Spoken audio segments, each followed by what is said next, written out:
Welcome back to the showcase. My name is Rashid Hafiz, and I'm here with the CEO of Sabree Brothers LLC. Assalamu alaikum. Alaikum salam. Welcome. Thank you for being on the show. Can you please let the people know, or I guess studio owners know, a little bit more about yourself and Sabree Brothers LLC? Okay. Well, thank you for having me on, Brother Rashid. I am the CEO and one of the co-founders of Sabree Brothers LLC. And Sabree Brothers LLC is a multi-production company, meaning that we are a company that is primarily focused on developing film, making films, but we also are trying to expand into the realm of theater. We want to do theater productions, television productions, and radio, and of course, obviously, the internet.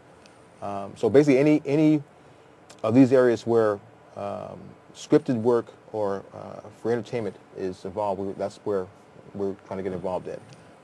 My brother and I, my brother Hakeem Sabree is the president and the second co-founder, and we had started our company back in 1997, essentially.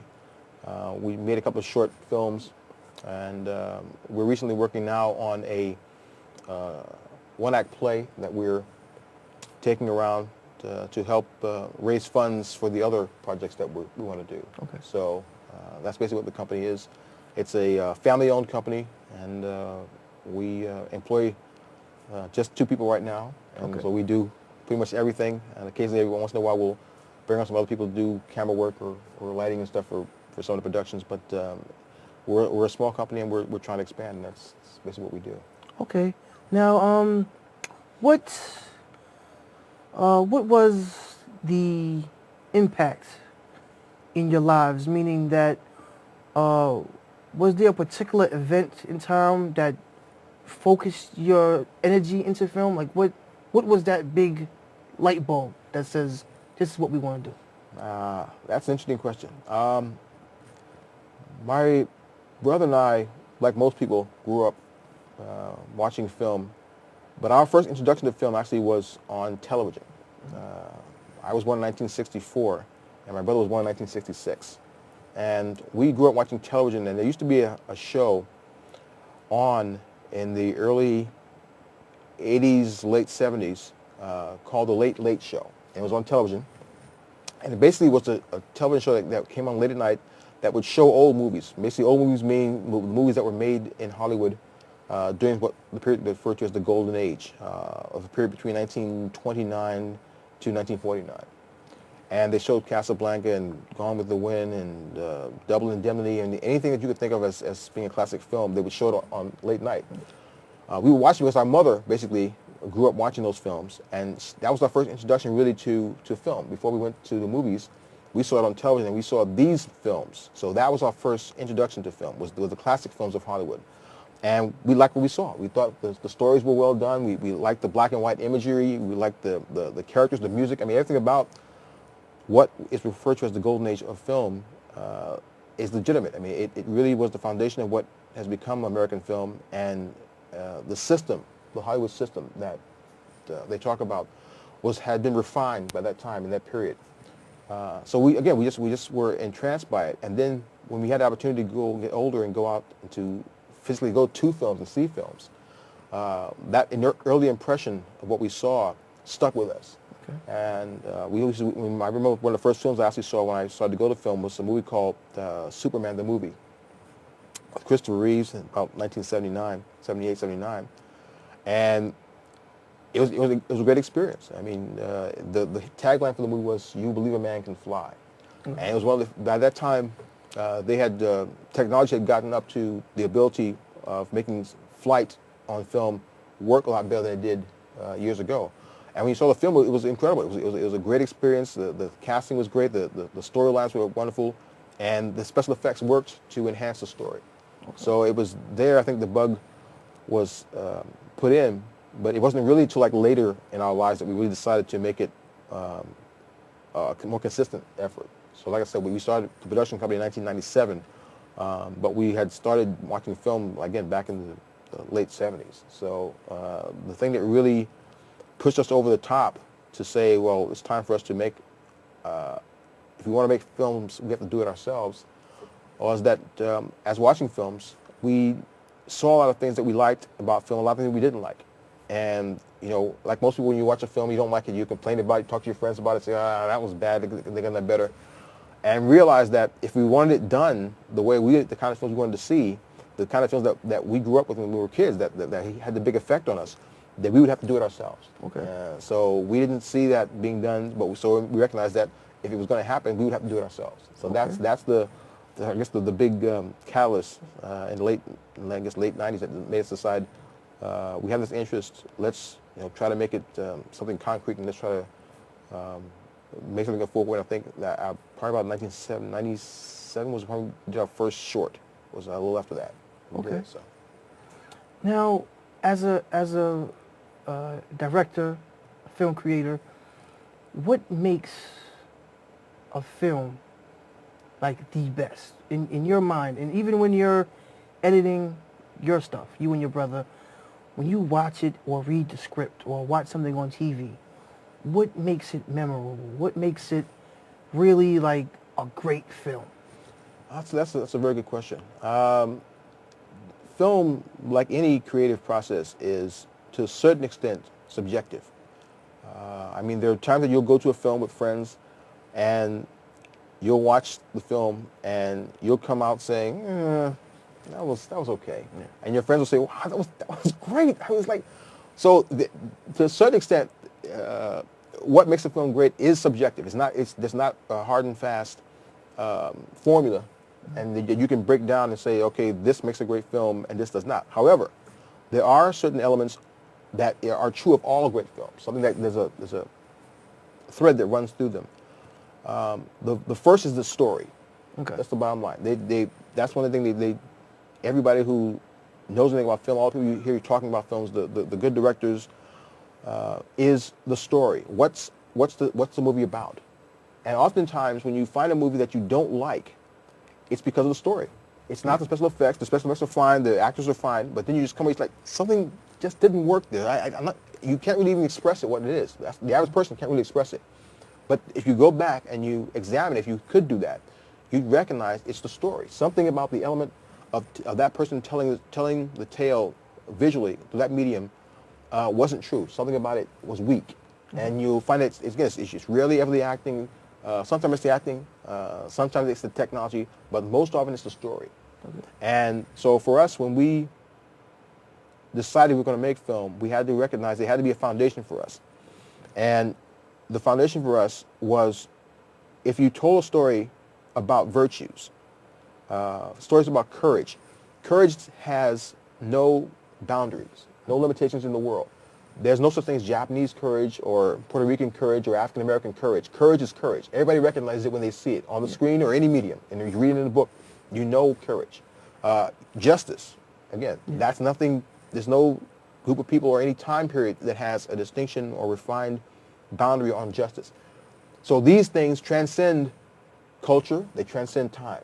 Okay. So if you build and make films based around those ideas, you can reach the broadest audience because everybody can identify with it. Everybody has a concept of faith and hope. Those ideas, everybody recognizes them when you see them on the screen. So those are the kinds of things like for us. I mean, like the films that we like, I think about It's a Wonderful Life with Jimmy Stewart and Donna Reed, 1946 Frank Capra film. And it's a standard holiday film that everybody shows every Christmas. But that's the reason why they do it every Christmas. That's the reason why that film, done back in 1946, still keeps being brought back into the 21st century. Okay. The foundation of it is family. The foundation of it is a faith in the goodness of human beings. The foundation of people believing that if you work together and help each other, support each other, great things can happen. And that, again, that resonates with everybody. Everybody recognizes family. Everybody recognizes the concept of pulling together and working. So that storyline works. And that's why generation after generation, that movie, it'll never stop being shown. As long as there's film, as long as they have an interest in people wanting to see film, that movie will go on. And that's the kind of the films that we want to do. We want to make films that have those core values that will always be recognized, and people will always want to see them because they're universal. Okay. as a filmmaker, do you feel that it's the job of the director or the producer or the person who's putting the film together to really, how do I say, have a responsibility to really give culture to people, or should we just take whatever's out there and say, well, this is what's hot, so let's build on that? What is your ideas on that? Well, to express that, I would have to go back to our foundation, and that is that my brother and myself, we were born, initially, we were born in the Nation of Islam, under the leadership of the Honorable Elijah Muhammad. And we were raised always to believe that we had an obligation as African Americans or black people, as we referred to back then, to do good for our people, for ourselves and for our people. That we could not escape or pass off the responsibility of what needed to be done for our people to recover from the experience of slavery to anyone else. That was our responsibility as African American people, African Americans who we call ourselves Muslims at the time under his leadership, and that was the core essence of what is our upbringing as a people, as a family. That it is our obligation, particularly as African Americans, to do what we can and should to make a life better for ourselves, but not just us as individuals, but the group picture. We were always made conscious of the fact that slavery put us down as a race. We were put down as a race, not as individuals. And the only way we're going to rise is as a race, not as individuals. There are individuals among us who are, right now, who are very successful individuals, but as a whole, the image of us, the African American people, is not very positive in the world. Okay. And so we feel that everybody who's African American has an obligation, but we can't obviously force other people who are in film or in other mediums to do that, but we're going to take on our responsibility. What we know and understand that God's given us an insight into is to recognize that we're only going to all benefit better and more if we, as a group, work consciously to make films, make productions in television and theater and music that will make us become more responsible and have more self-pride, pride in ourselves as a group. So I feel absolutely that we have a responsibility to affect the culture in a positive way.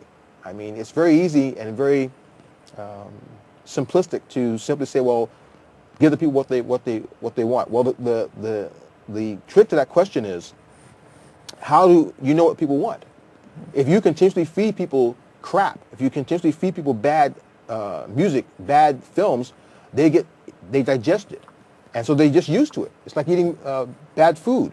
If that's all you have to get, then of course you think that that's what you need to survive. But until somebody gives you some good food, that's different, that's healthy, that makes you feel better, you don't recognize that you need something better. So just to say that you need to give people what they want, you have to ask yourself, well, what is it that they have that would make them want bad stuff? It's the fact that you've been giving them bad stuff. Okay. So if we give them good films, good music, good entertainment that is well done, well produced, and that encourages us to have a better sense of pride in ourselves, well, of course we'll want that more. I think our people will be more inclined to want that, and the rest of the world, again, will have more respect for us as a group when they see that we're being more consistent in trying to help ourselves, not always asking other people to do things for us. As an African American, certainly as a Muslim African American, I could not think of doing anything in the world where I didn't have that concept that we have to do for self. That concept that was drilled into us in the Nation of Islam still is with us now, and so absolutely we have a responsibility to our people to only do good. Okay. Islamic history hinders you or make you more successful? That's a very good question. I certainly, again, what was one of the blessings of having been raised in the Nation of Islam was a sense of community life, community. We never at any time felt, we knew that about racism. We were aware of it, and we've been fed off of it to help bring in our people to us as a group. But we, unlike many of the other African American groups, didn't feel that we could not succeed in spite of that. Mm-hmm. That even though racism was there and white supremacy was abundant, and we knew, and the people who were the founders of the Nation of Islam grew up in the 1930s, knew about the lynchings, and then some of them actually experienced these things. Never in our consciousness was there a belief that we could not succeed as a people, despite the fact that if people knew we were African American, which was the bigger concern. And seeing now with the name of Mustapha and my brother's name is Hakeem, we don't see that as being a hindrance, even though right now there's a negative image of Muslim in the world, that certain names and terms are being spouted out there in a negative sense. And unfortunately, and we have to admit this, there are many people who claim to be Muslim who are helping to feed that lie, who are helping to feed the negative image that people have in America and around the world about Muslims. It's not just people who have an agenda of trying to undermine al-Islam or Muslims, but unfortunately it's behavior of many of the people who claim to be Muslim. But we have always believed that as Muslims, the obligation is to do good work. As an African American, that's my first priority, is to do it for my people. But as I said before, if you promote a film about courage and you have African American actors and actresses in it, European Americans, Asian Americans, Latin Americans are going to appreciate it, are going to enjoy it. Because courage, again, it's not something that is distinct for any particular group.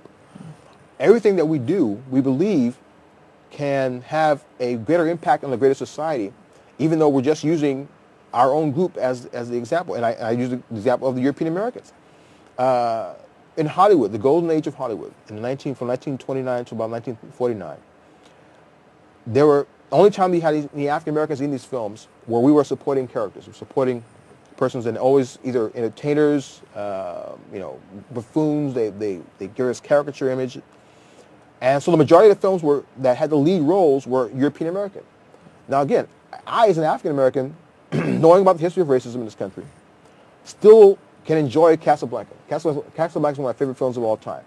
And though I recognize watching the film that there's the racist element there, I can still appreciate it as a good film. The story is still good. It's still and what helps me do that is having a sense of a independent self-worth. I believe as an African American, I don't believe that I'm inferior to any other group of people.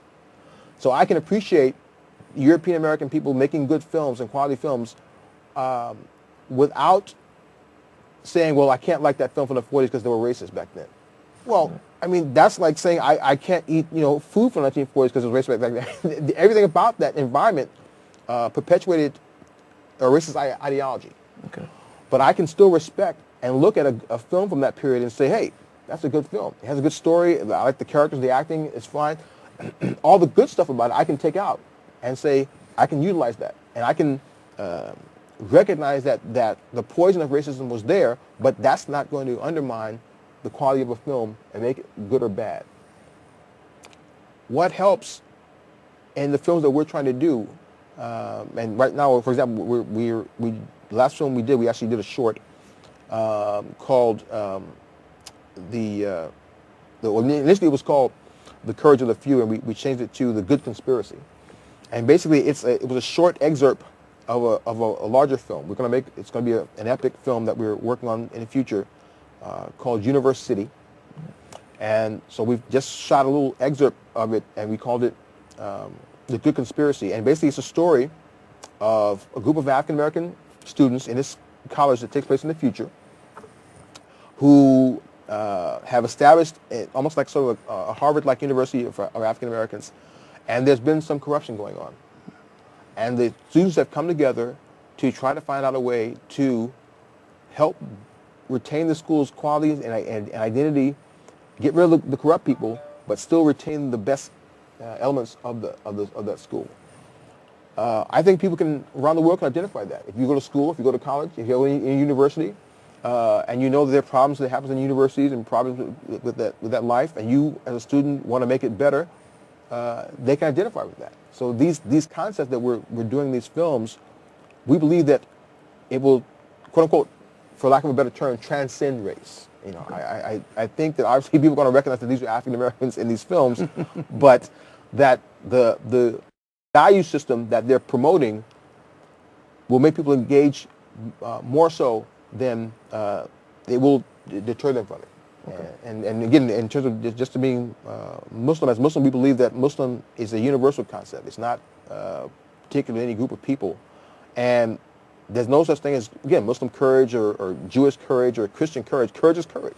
Yeah. And they will, if you identify with courageous people and just people want justice, people want equality, you'll identify with the films that we're trying to make.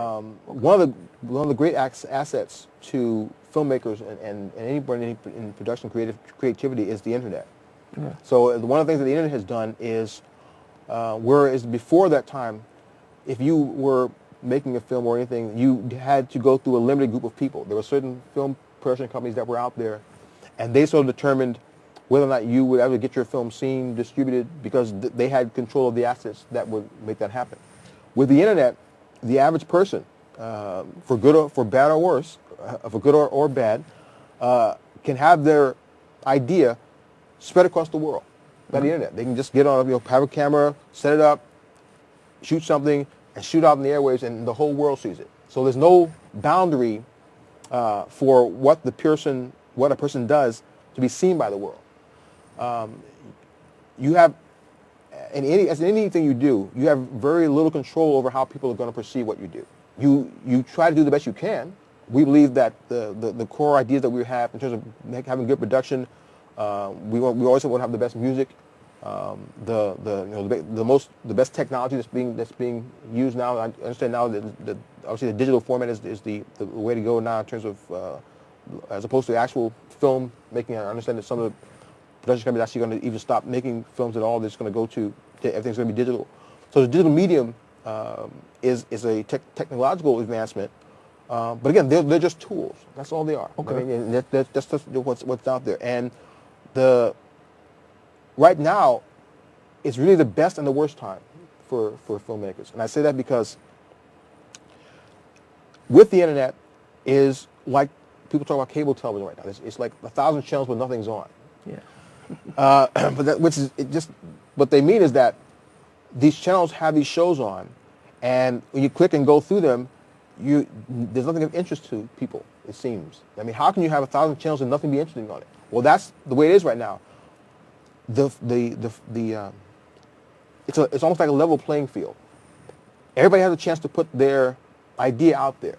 Okay. And if you get the audience, like if you do something and put it on YouTube, and somebody gets like 1,000 hits, even for some things that are stupid, in my opinion, become very popular, it's very possible that something that's good can do the exact same thing. Yes. I mean, you have no control over it. We can't make people like them. But I do believe inherently, we do believe as a company, that if we have high standards and we put forth a good production that's well consistent, good story, good values, that there's an audience out there for them. That's the bottom line.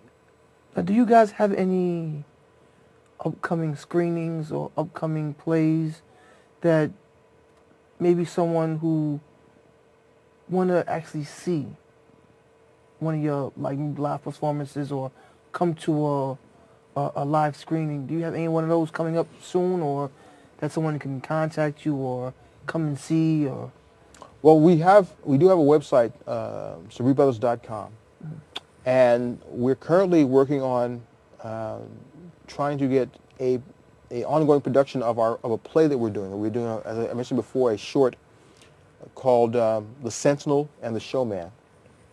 A story about two friends. One's an agent, one's an actor, and they're basically trying to get this television script produced. And it's basically sort of a story about the challenges that they have to endure to make decisions of how they're going to proceed. You know, what kind of life they want to have, how they're willing to compromise, or what they're willing to compromise to be successful. And so that's what we're working on right now, to try to raise the money to have this production done. We're trying to gear it towards the spring. Obviously, right now it's just been a lot of snow and winter, so we're spending this time right now in the winter building up a fund financing to be able to put the play on a more consistent basis in the spring. So we'll update our website, and we have a place on Facebook that we'll post when we actually are ready to start having regular productions. Thank you. Appreciate Thank you. your time. Once again, this is Brother Rashid with the Showcase. See you next show.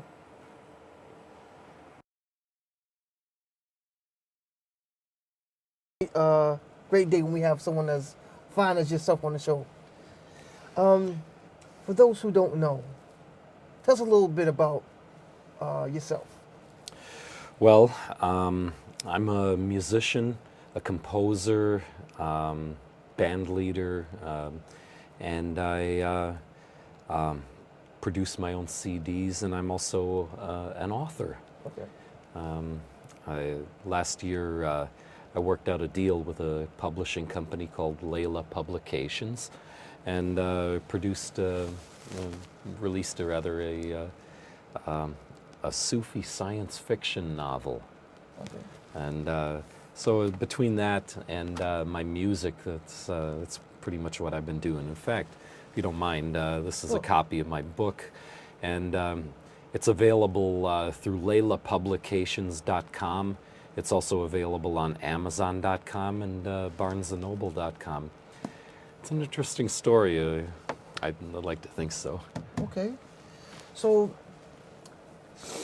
the music that you do, we have a few clips we're going to show people in a little bit, but explain to us, for those who are new to watching you, the science behind your music.